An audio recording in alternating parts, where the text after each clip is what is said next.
Misperception number 1. Atheists are immoral and unethical. Ah, the classic. This one always makes me laugh. The idea that without a celestial rulebook dictated by a sky daddy, we'd all immediately devolve into a chaotic free-for-all of puppy kicking and tax evasion. It's as if they imagine us waking up each morning, stretching and then frowning in confusion. No divine instruction manual today. Guess I'll just go be a complete monster. Perhaps I'll steal candy from a baby and then lecture him on the evils of organized religion. The premise, of course, is that morality requires a divine source, as if the sheer terror of eternal damnation is the only thing preventing people from becoming serial killers. Newsflash. Folks, most of us manage to navigate society without a constant fear of hellfire. We have these quaint little things called empathy, reason, and the desire not to go to prison. We embrace secular ethics, humanism, and societal norms that actually work pretty well. We understand that treating others with respect generally leads to a more pleasant existence for everyone, including ourselves. Research, believe it or not, actually supports that atheists can be just as ethical as theists, though they may derive their values differently. Big shocker, I know. It turns out you don't need a fear-mongering deity to understand that not being a jerk is usually a good life strategy. My morality comes from recognizing shared humanity, not from avoiding a fiery pit. So no, I won't be sacrificing your firstborn to the god of doing whatever I want anytime soon, unless the firstborn is really annoying. Kidding! Mostly. Misperception number 2. Atheists hate God. This one is a personal favorite for its sheer logical absurdity. It's like saying I hate the tooth fairy, or I'm actively engaged in a deep-seated, passionate feud with Santa Claus. How does one hate something that one doesn't believe exists? Do I wake up in a cold sweat, muttering about the injustices perpetrated by the Easter Bunny? No, because the Easter Bunny, while an adorable concept, is not a literal entity I believe in. If I were to say I hate God, it would imply I acknowledge his existence, but simply harbor immense negative feelings towards him, which, let's be honest, would be a perfectly valid position for many believers, given some of the stories in that good old Bible, but for us, it's a non-starter. What is often misinterpreted as hatred is typically anger or frustration, directed towards religious institutions, religious hypocrisy, or the religious imposition on society. When I see politicians advocating for laws based on ancient texts that actively harm people, or when I witness the immense suffering caused by religious dogma and fanaticism, yes, I get angry. That's not hatred of a non-existent being. That's a logical human reaction to demonstrable real-world harm.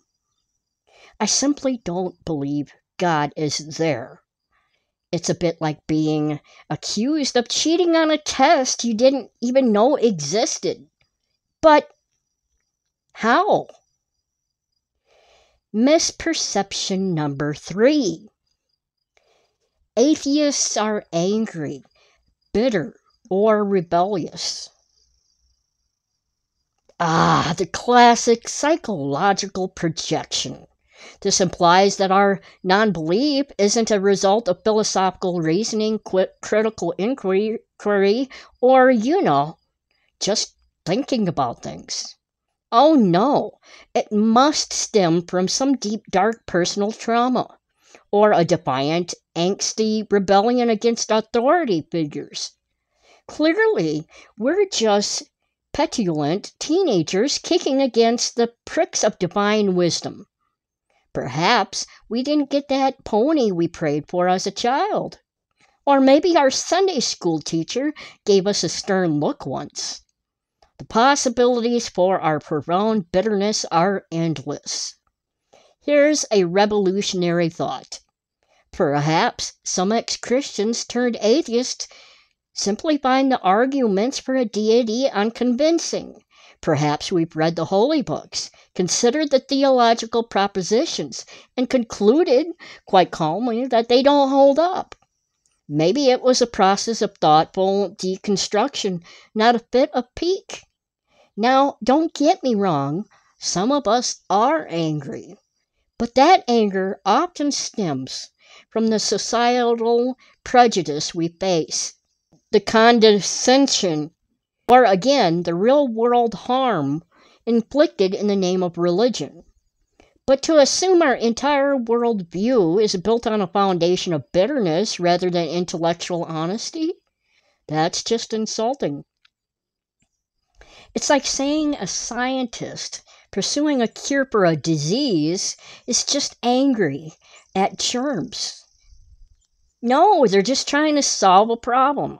We're just trying to understand the world based on evidence, not emotional baggage. And now, misperception number 4. Atheists secretly believe in God. This one is just chef's kiss. It's the ultimate eraser of our lived experience. This calm often stems from interpretations of passages like Romans chapter 1, verses 20 and 21, which some Christians use to argue that all people innately know God, but suppress this truth. So my sincere, reasoned disbelief is just a clever act, a divine charade. I'm apparently playing cosmic hide-and-seek with the Almighty, and I'm just really good at hiding. Let me be clear. There's no secret little God button in my brain that I'm constantly mashing down to prevent cosmic awareness. I don't have nightly wrestling matches with a nagging voice whispering, "Thou art real." If I secretly believed, why would I bother with the whole atheist thing? It's not exactly a popularity contest.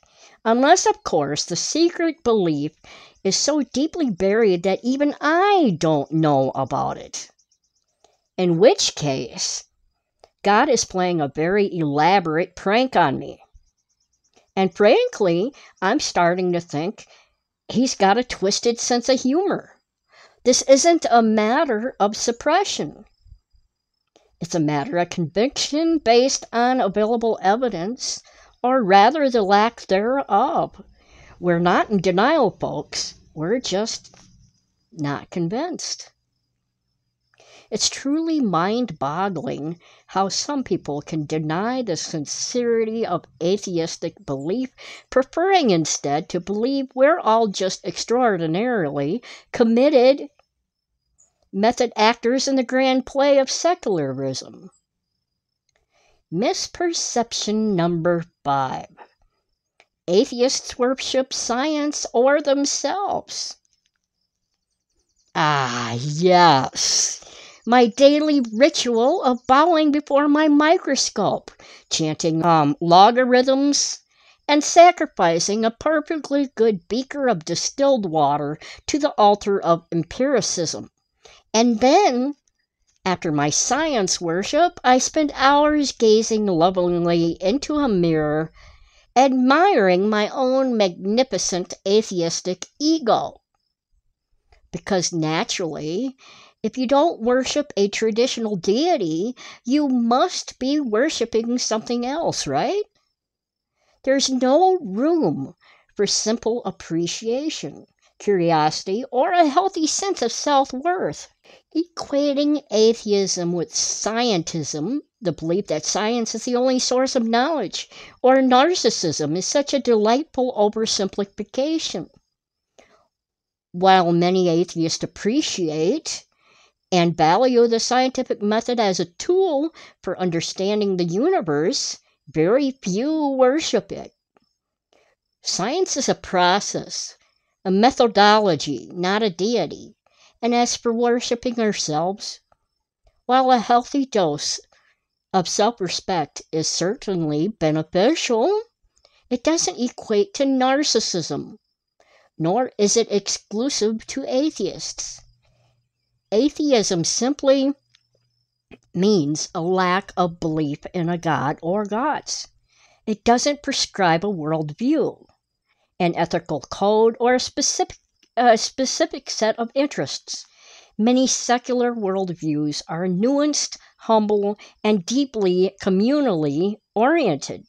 We find meaning in relationships, in contributing to society, in art, in nature, in learning, in pursuing justice. We don't need to put these things on an altar. We just enjoy them for what they are. So no, I'm not sacrificing a goat to the periodic table, nor am I building a golden statue of myself in the backyard. Though, if I ever get rich enough, that statue idea does have a certain appeal. For many Christians, the concept of a non-believer is generally perplexing, perhaps even frightening.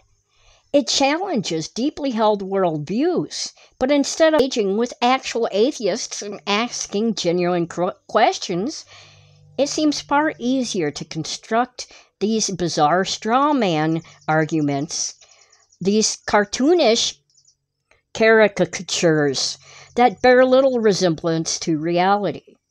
So, next time you encounter an atheist or think you have just maybe, try asking them what they actually believe, or rather don't believe, and why. You might find that we're not angry, bitter, God-hating narcissists secretly praying to science in our sleep. We're just people who've looked at the evidence, or lack thereof, and arrived at a different conclusion. We might even be good neighbors, excellent conversationalists, and quite possibly even funnier than you think.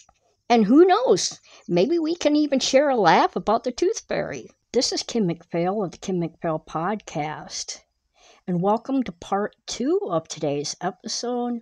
You know, that look, that wide-eyed, slightly panicked, "Are you serious?" expression when you casually mention you don't believe in, I don't know, talking snakes or resurrection. And it's like I just told them I eat puppies for breakfast, which, for the record, I don't. Puppies are adorable. But seriously, it's not just a polite disagreement. It often spirals into full-blown cognitive dissonance and what appears to be outright existential anxiety. And frankly, it's both fascinating and, if I'm honest, endlessly amusing. So let's peel back the layers of this particular onion, shall we? First up on our psychological joyride, the threat to worldview security. Now, bless their cotton socks, many Christians seem to operate under the assumption that their entire understanding of meaning, morality, and identity is built on a bedrock of, well, a very specific ancient book. And that's fine until I show up. Seriously, it's like their entire cosmic Jenga tower is held together by pixie dust and belief. And my simply existing with a different perspective sends the whole thing swaying. They explain that Christianity provides this comprehensive framework. And I just sit here thinking, wow, that framework must be made of tissue paper if the notion of someone not subscribing to it can cause such seismic tremors. And, God forbid, pun intended, obviously, that an atheist should express their views with confidence or evidence. The horror. Wait, you mean you've actually thought about this? And you have reasons? But the pastor said. It's utterly baffling to them that someone could look at the same world and come to a wildly different yet perfectly rational conclusion. It's almost as if they've been told the world will end if they consider an alternative operating system for their brain. The fear of doubt. You see, sometimes, just sometimes, when I, an atheist, articulate critiques of their belief system, it apparently resonates with Christians' own unspoken doubts. Oh, you mean you also secretly wonder why God allows kids to get cancer? Or why he needs to donate money to Joel Osteen? Shocking. It's like I'm some kind of doubt conjurer, pulling their carefully suppressed questions out of the dark corners of their minds. And because that's uncomfortable, that discomfort often gets projected outward as hostility.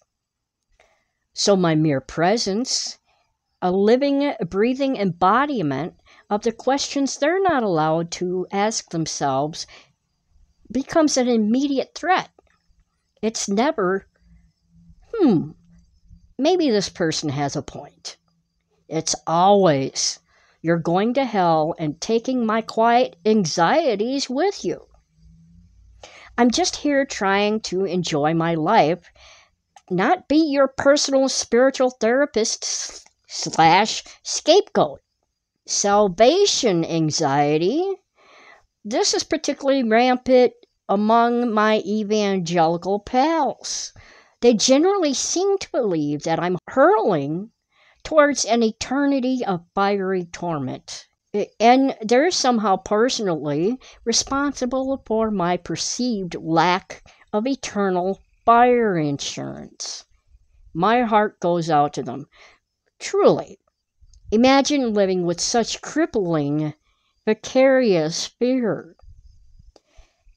My refusal to see the truth, which, let's be clear, is their truth, not objective reality, becomes deeply upsetting. It's like I'm ruining their perfect little eternal party simply by not wanting to join. But you have to accept Jesus. Otherwise, you're going to be tortured forever. And I'm just there sipping my water. Yeah, I'm good. Thanks. I don't believe in that particular horror story.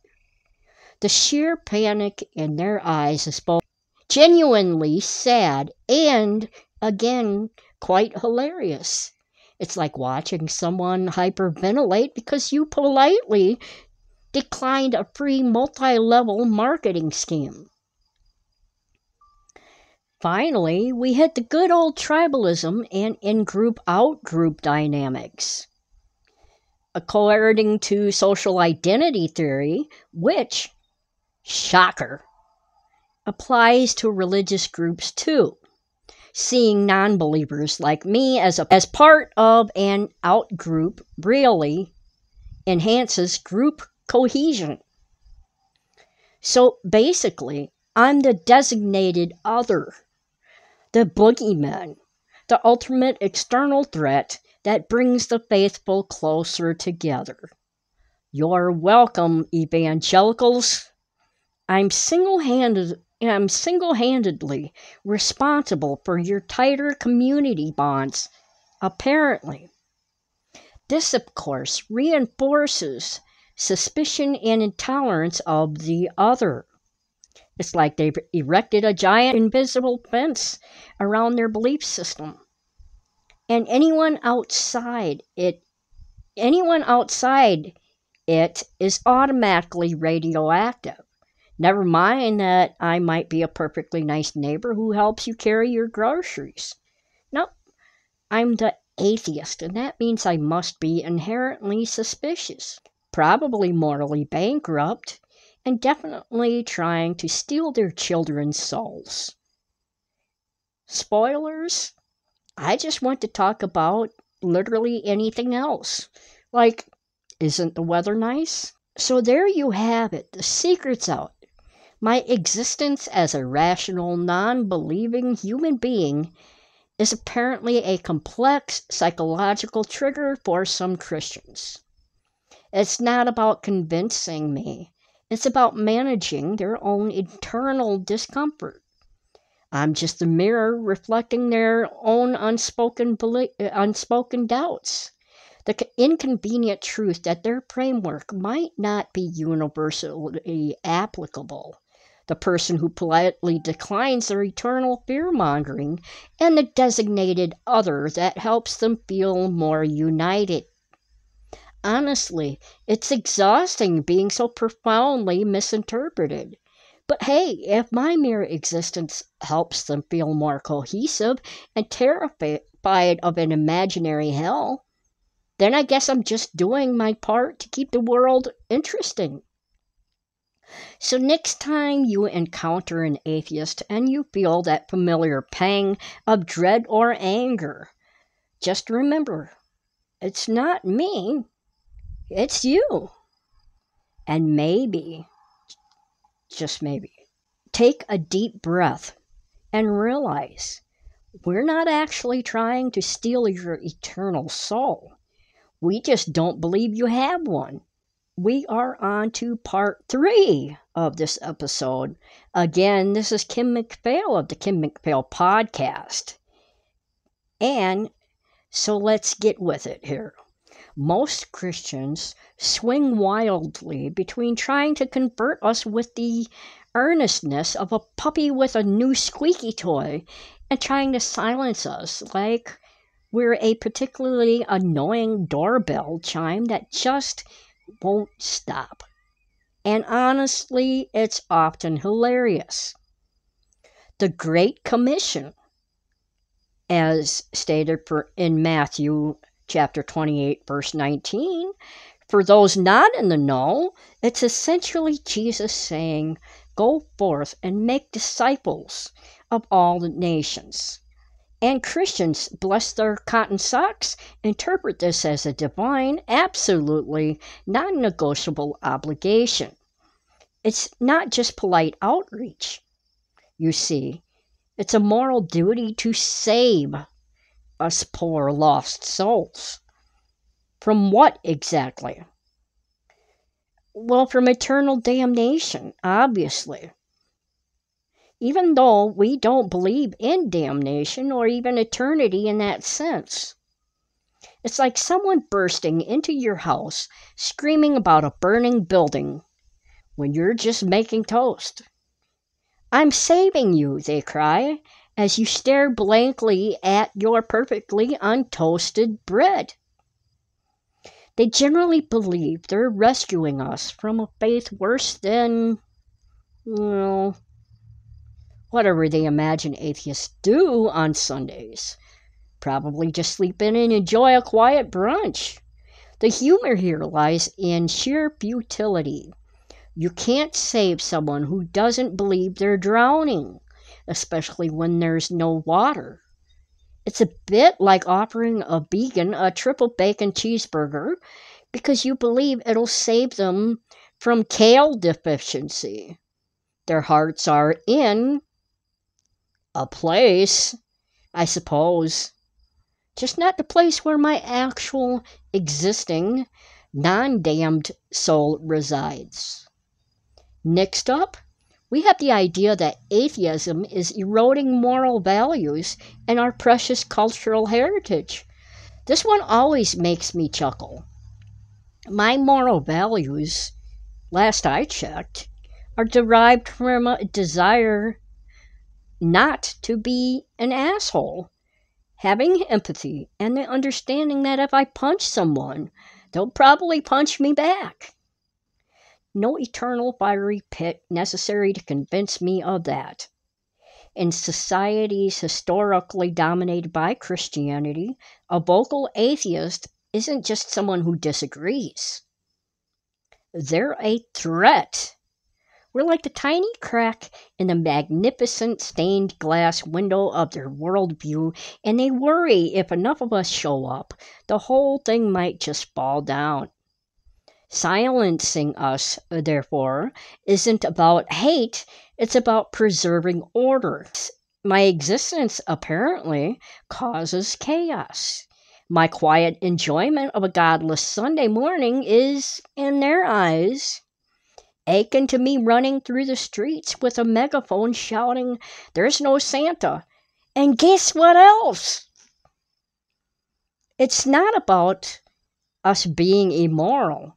It's about their fear that if we don't believe, then no one will have a reason to be good, which, if you think about it, is a rather depressing indictment of their own faith.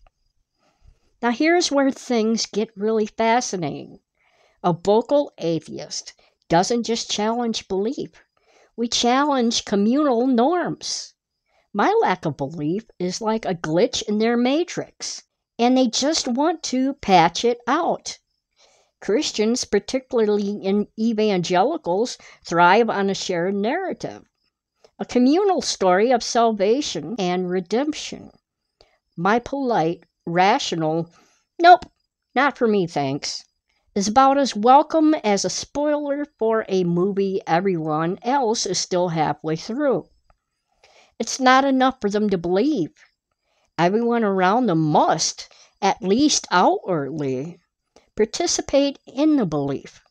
My very existence, unconverted and unsilenced, highlights the fact that their narrative isn't universally true. It creates discomfort with ideological pluralism.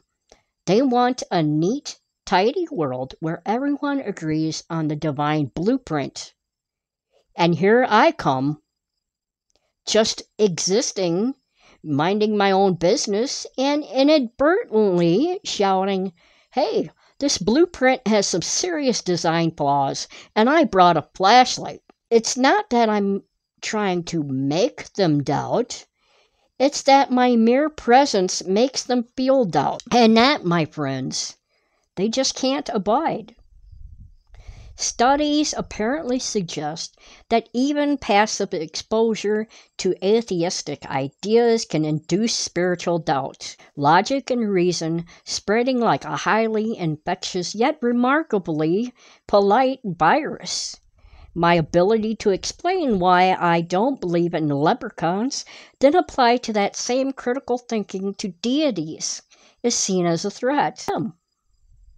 This perceived threat leads to two defensive behaviors: conversion, to cure me as if I'm suffering from a particularly stubborn case of existential acne, or exclusion, to contain me so my godless germs don't infect the faithful.